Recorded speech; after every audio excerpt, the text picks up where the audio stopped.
워런 버핏이 은퇴 전 구글을 매수한 것이 의미하는 것. 이 얘기 진짜 흥미로운 게 뭔지 알아? 버핏이 평생 동안 기술주는 이해가 안 된다며 거의 건드리지 않았던 사람이라는 걸 생각하면 은퇴 직전에 구글을 매수했다는 건 그냥 투자 한 번 한 게 아니라 그의 철학이 진화했다는 상징적인 선언에 가까워. 그래서 이 얘기는 단순히 버핏이 구글 샀대에서 끝나는 게 아니라 그가 어떻게 세상을 바라보고 투자라는 행위를 어떻게 정의하는지, 그리고 앞으로 우리 같은 장기 투자자들이 뭘 참고해야 하는지까지 이어져. 첫 번째, 버핏은 기술주가 아니라 비즈니스를 샀다. 버핏이 기술주를 멀리했던 이유는 간단했어. 기술은 빠르게 바뀐다. 경쟁 진입 장벽이 낮다. 미래 예측이 어렵다. 내재가치 계산이 불확실하다. 근데 지금의 구글? 이건 기술회사가 아니라 거대한 데이터, 광고, AI 인프라 기업이야. 광고 시장에서 구글은 독점 수준이고 유튜브는 사실상 대체 불가능하고 검색 시장은 진입장벽이 미친 듯이 높아. 버핏은 정확히 이런 기업들을 좋아해. 견고한 해자, 반복적인 현금 흐름, 독점적 지위, 대체 불가능성. 구글은 기술회사가 아니라 전 세계 정보를 통제하며 현금을 뽑아내는 인프라 기업이라고 본 거지. 즉, 버핏은 기술주가 아니라 비즈니스의 성질을 본 거야. 두 번째, AI 시대의 진짜 해자를 인정했다는 뜻. 버핏이 마지막 순간에 구글을 샀다는 건 AI가 단순 유행이 아니라 인류의 인프라가 된다는 걸 공식적으로 인정한 셈이야. AI는 기술이 아니라 플랫폼 그 자체잖아. 검색, 유튜브, 웨이모 자율주행, 클라우드, AI, 모델, 데이터, 광고, 타겟팅. 이걸 통째로 들고 있는 기업이 몇 개나 있을까? 버핏이 구글을 샀다는 건 이런 메시지로 해석될 수 있어. AI는 내가 생각했던 단기 기술 변동이 아니라 세상을 지배할 장기 인프라다. 그가 애플을 기술회사가 아니라 소비자 브랜드로 본 것처럼 구글을 AI 기반 정보 인프라로 본 거야. 세 번째, 버핏은 은퇴하면서 미래 세대가 먹을 기업을 골랐다. 여기서 제일 상징적인 부분이 있어. 은퇴 전에 포트폴리오를 정리할 때 노장 투자자가 보통 하는 행동은 뭐냐면 안정성, 배당, 현금 흐름 위주로 돌리는 것이야. 근데 버핏은 반대로 갔어. 기술, 성장, AI, 미래 인프라, 장기 독점. 이런 기업을 포트폴리오에 넣었어. 이건 마치 이제 미래는 이렇게 흘러갈 거다. 내가 떠난 뒤 버크셔를 이끌 후대는 이런 기업들을 들고 가야 한다. 라는 메시지나 다름없어. 그가 떠나는 시점에 구글을 넣었다는 건 다음 세대 투자의 방향성까지 제시한 거지. 네 번째, 버핏은 검색, 데이터, 광고를 완전히 이해했다는 의미. 버핏이 항상 말했지. 내가 이해하지 못하는 비즈니스는 사지 않는다. 근데 구글을 드디어 샀다는 건 이제 그는 검색 사업의 본질을 완전히 이해했다는 뜻이야. 검색이란 건 단순 기능이 아니야.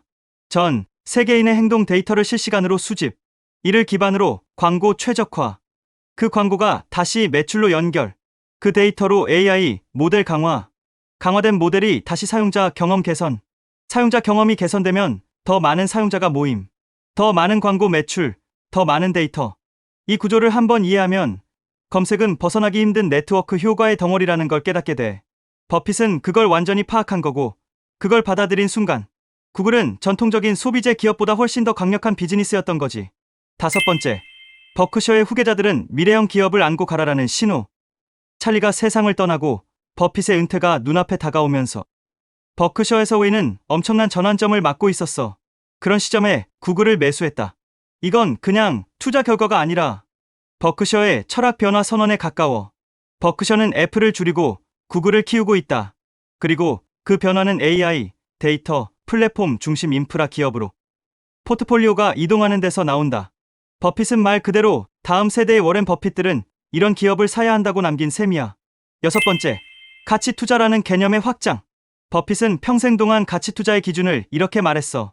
확실한 경쟁 우위, 예측 가능한 현금 흐름, 장기간 지속되는 해자, 합리적인 가격. 이 기준으로 보면 예전의 기술 기업은 탈락이었지. 근데 지금의 빅테크는 20년 넘게 독점, 매년 천문학적 현금 창출, AI 인프라, 구축으로 해자 강화, 구글만의 데이터 경쟁력, 전 세계적 플랫폼 지배력, 유튜브라는 독보적 자산, 기술 기업이 아니라 거대한 현대판 록펠러, 철도기업, 전력회사 같은 기반 산업으로 변한 거야. 버핏이 구글을 매수한 건 가치 투자가 시대에 맞게 확장되었다는 선언이기도 해. 가치 투자는 구식, 성장 투자는 신식.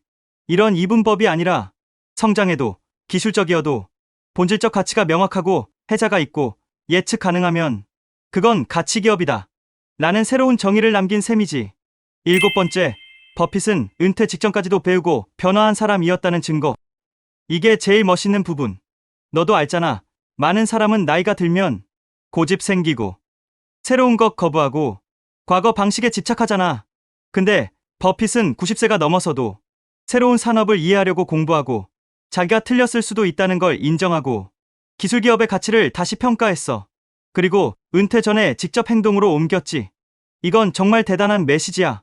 투자에서 가장 위험한 건 늙음이 아니라 배움을 멈추는 것이다. 그가 구글을 매수한 건 투자 철학의 유연함을 보여주는 마지막 커리어 장면이야. 여덟 번째, 애플 이후 두 번째로 인정한 강력한 생태계. 버핏이 가장 좋아한 건 애플이었지. 제품, 서비스, 소비자, 수익, 락인 구조. 근데 그 생태계보다 더 강한 게 뭐야? 바로 검색 생태계야. 인간의 질문이 존재하는 한 검색은 사라지지 않음. 질문이 쌓일수록 데이터 자산 증가. AI 시대에서 데이터는 기름. 유튜브는 사실상 영상의 시장 독점. 구글은 AI 시대의 정보 인프라가 됨. 버핏은 이걸 본 거야. 애플이 소비자 왕국이라면 구글은 데이터 왕국이라고. 아홉 번째, 그가 남긴 메시지. 세상이 바뀌면 나의 원칙도 바뀌어야 한다. 버핏이 일반 투자자에게 남긴 최고의 교훈 중 하나는 이거라고 생각해. 원칙은 지키되 세상 변화는 받아들여라. 해자가 있다면 산업이 어떤 형태든 상관없다. 기술 기업도 충분히 가치 기업이 될 수 있다. 미래 인프라에는 거부감 없이 투자하라. 구글 매수는 그냥 투자 행위가 아니라 원칙과 유연성의 조화를 상징하는 선택이야. 결론, 버핏의 구글 매수는 은퇴를 앞둔 투자자의 마지막 메시지다.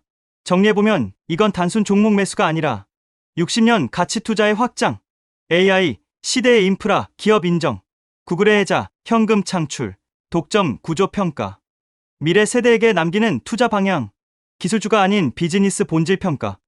나이 들어서도 배움을 멈추지 않은 상징, 버크셔 포트폴리오의 세대 교체 신호.